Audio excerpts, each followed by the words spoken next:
Disclosure, a word that is becoming increasingly important in defining and shaping the potential future and hope for humanity.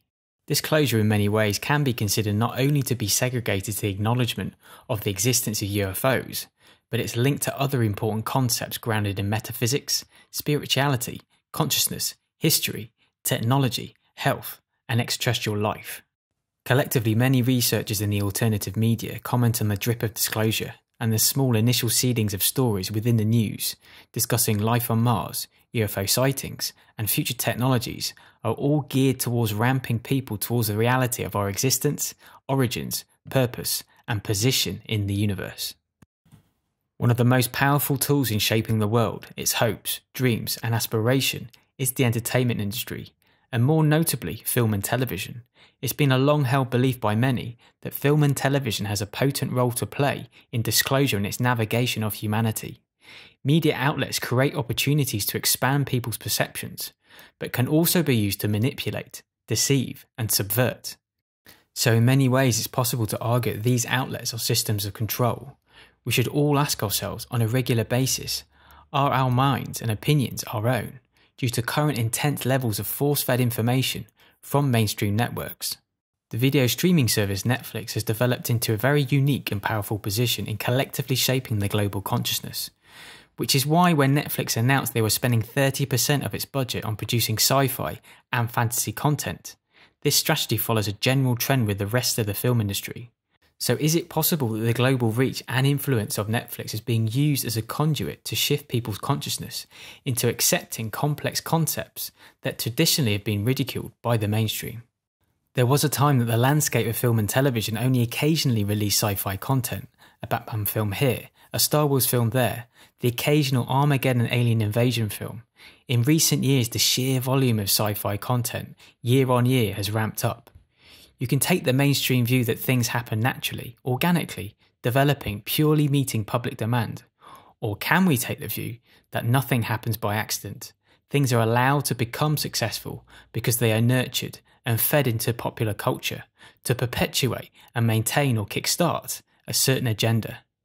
Currently, with the huge presence of franchises such as Marvel, DC Comics, Star Wars, to mention a few, overall the US film industry of late has become saturated with sci-fi content.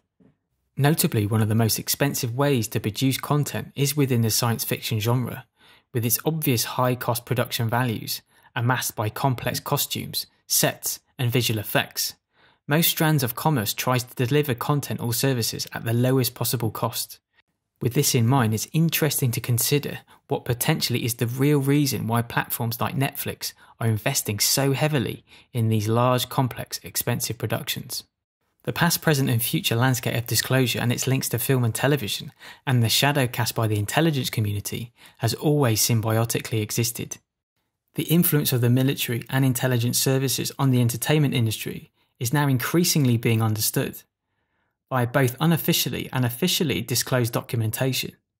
This situation is rarely acknowledged in the mainstream, which many argue is because they themselves are under the same control system.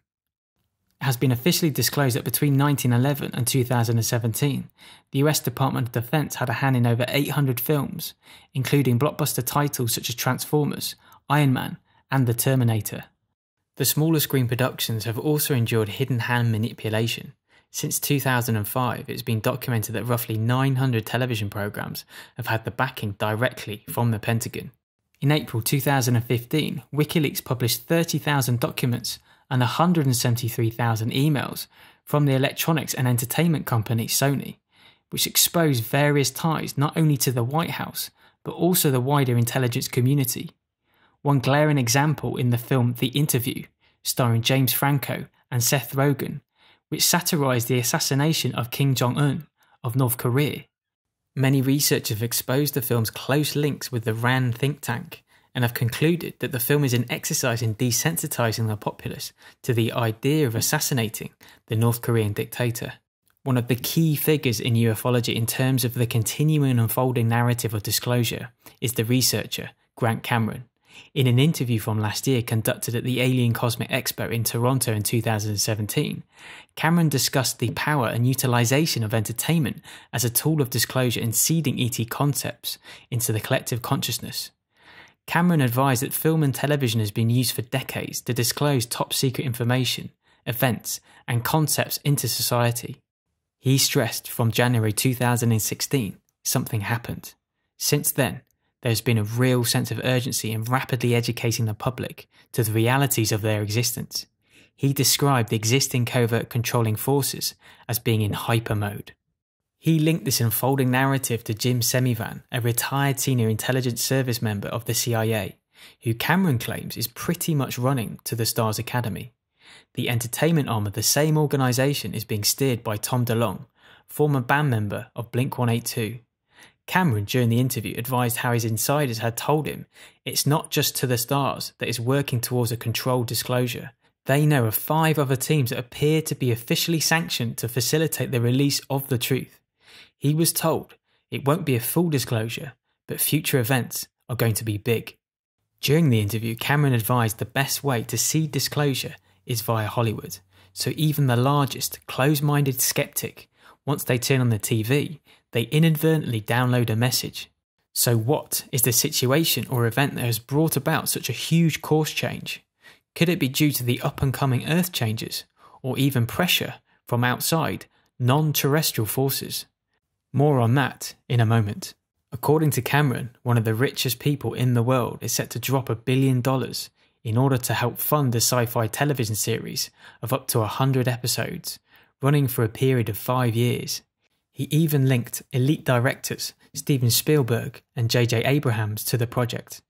Whether this epic program of disclosure will appear on Netflix or Amazon in the future for maximum global exposure remains to be seen. There are many parallels in what Cameron spoke about mid-2017 and what David Wilcock, another researcher, spoke about on the 7th of July 2018 in Boulder, Colorado. The event centered around one of Wilcock's recently outed insiders, Emery Smith. Smith claims to have been involved in the past with ET autopsies, hybridization, crash retrievals, super soldier technology, advanced medical technologies, 3D biological printing, and portal-based time travel. During the presentation, Wilcock started to discuss his close relationship with Pete Peterson, another insider from the covert world who Wilcock and other researchers such as Kerry Cassidy have interviewed at length and on numerous occasions. He claims to have had similar experiences to Emery Smith, but at a much higher level and over the majority of his adult life. Pete Peterson, Wilcock claims, was adamant that it was a collective group of around 38 benevolent extraterrestrial races that were tired of the secrecy, the lies, the wars, the pollution, that they were actually demanding disclosure. So with wild speculation, is this the same event that Cameron discussed that fundamentally changed the pace of disclosure and sent the covert world into hypermode? Again, according to Peterson, these 38 different groups have a base in close proximity to the White House, essentially a type of interstellar hotel which housed these species diplomatically. At some point, these beings are going to be presented to the world. Wilcock further added it was his understanding whilst talking to Peterson that multiple Hollywood films have been ordered to be made that portray the exact phonology of the beings in order to climatize the population to how these beings physically look before they are unveiled to the public. Wilcock told the conference crowd that there are currently 5 different factions that are trying to push disclosure. So again, both of these revelations roughly tally with Cameron's understanding. So this either means both researchers have exchanged information, or it could mean different or the same source is confirming the same information. One very interesting up-and-coming production is the UFO drama series Project Blue Book, which is set to be premiered on the History Channel. The trailer for the television series was recently released a few weeks ago. This is a fictionalised dramatisation of real-life US military UFO investigation that ran from 1952 to 1969. The History Channel, as many as you will know, is the home to the popular series Ancient Aliens, which has propelled researchers such as Linda Moulton Howe, Mike Barra, David Wilcock and Graham Hancock into the public consciousness. The timing of this new drama, given the current circumstances, is notable.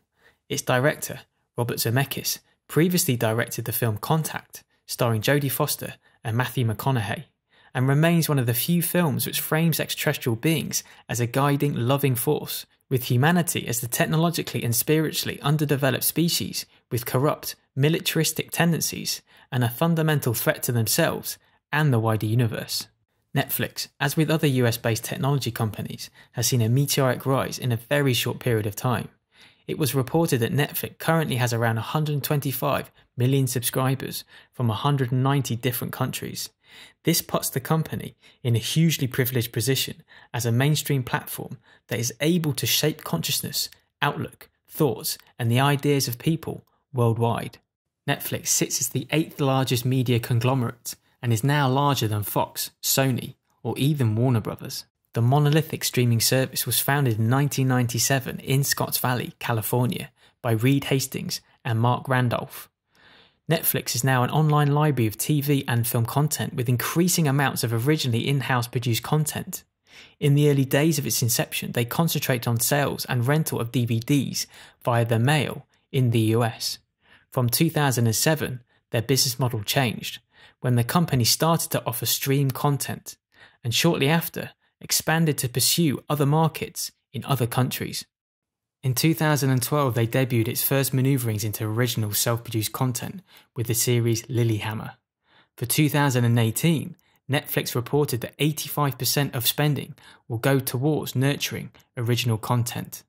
As with most Californian big tech organizations, there's a media-friendly story to its inception. It all started behind a garage door. Its founders, with little money but big dreams, organically grew the operation from a garage to $1 billion company in a matter of years.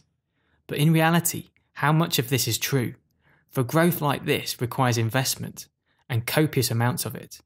Initially, these companies tended to have no actual real potential to make any money. In-Q-Tel is a venture capitalist firm that is directly funded by the CIA and has operated continually developing tools to assist them in data mining, and much of it is directed at social media platforms. There are provable links of In-Q-Tel to the inception and development of products such as Google Maps and Google Earth, to name a few. Facebook has turned into an influential, potent global force. The power and strategic importance of its amassed user data is incredibly valuable to the intelligence community. Although it's difficult to prove direct investment from the alphabet agencies, key early investors in Facebook had direct relationships with In-Q-Tel or In-Q-Tel's management at the very same time that Facebook was attempting to raise capital. We can also highlight WikiLeaks' Vault 7 release, which detailed the CIA's ability to exploit built-in backdoors to antivirus protection software, and also the CIA's ability to access people's phones and computers from deployed malware. Many times the very hardware and software that these online products are built could very well have built-in backdoors that are hardwired into the systems that enable covert access and surveillance with or without the knowledge of the company and its board members. It's not a huge leap in faith to consider that Netflix could at some point be connected or compromised by covert forces. Given its size and importance, it's probably very likely that they have lines of communication with the CIA's entertainment industry liaison, which is outwardly advertised on the agency's website. With Netflix, there appears to be no overt direct connections with In-Q-Tel. Also, the organization's business model is fundamentally different to other digital platforms, due to it being a subscription-based service, so it doesn't rely on selling individuals' personal data. But Netflix follows a similar pattern of rampant success in a very short period of time, after the result of massive, bullish investment. The platform's power in influencing people's thoughts and opinions cannot be denied, and could be deemed strategically important. The suspicion of social engineering stemming from CIA origins could be further cemented by the online presence of documentaries like the Academy Award winner The White Helmets and Icarus. Icarus documents alleged state-sponsored sports doping by the Russian government, which fits perfectly into the continuing Russia demonization agenda. The White Helmets is an organisation that some accuse as being a proxy army that produces propaganda footage for the conflict in Syria. Indeed, the internet is awash with potential footage detailing fabricated situations to potentially perpetuate a warring narrative. The White Helmets organisation was founded by James LeMessurier, a British private mercenary. Again, this organisation and force has been lauded by many and remains an integral part of selling continuing war to the Western populations. Both of these documentaries have been heavily promoted on Netflix. Interestingly, Susan Rice, a previous national security advisor who worked under Obama between 2013 and 2017, joined the Netflix board of directors on the 28th of March 2018. If we look at the date of the announcement of 30% being spent on sci-fi content, this was around the 27th of April 2018, a month after her appointment. It begs the question, is there a correlation? It is thought that once you work for the intelligence community, you never really leave. When individuals move into the private sector, many are seen as a continuing, valuable asset. Plus, what real experience does a security advisor have with online streaming entertainment? Indeed, the Russian government even has their own suspicions about the streaming service, which has been very hostile to Netflix being available in their country. Indeed, the cultural minister, Vladimir Medinsky, in 2016 was quoted in an article by The Week. Netflix is part of a CIA plot to brainwash the planet, according to the Kremlin. Vladimir Medinsky, Russia's Minister of Culture and a loyal supporter of President Vladimir Putin, claims the online streaming service is on the US government payroll. Speaking to the Russian news service, he said the White House had realised how to enter every home, creep into every television, and through that television, into the head of every person on Earth with the help of Netflix. It turns out that our ideological friends, the US government, understand perfectly well which is the greatest of the arts, he said, alluding to Lenin's famous comment about propaganda of cinema. And you thought what? That these gigantic startups appear by themselves? That some boy student thought something up and billions of dollars flutter from above? Medinsky made his claims while setting out an argument for increasing funding of Russian cinema to counter the dominance of Hollywood productions. The roster of original sci-fi content is packed full of some very sophisticated advanced concepts of what the mainstream would perceive as conspiracy theory, but for the open-minded individual, due to the potential CIA connections, in many ways confirms the existence of these concepts. Stranger Things, one of the most popular shows on the platform, covering the infamous Montauk Project, deals with top secrecy military experimentation, mind control, consciousness, multiverses, and manifestation of interdimensional entities.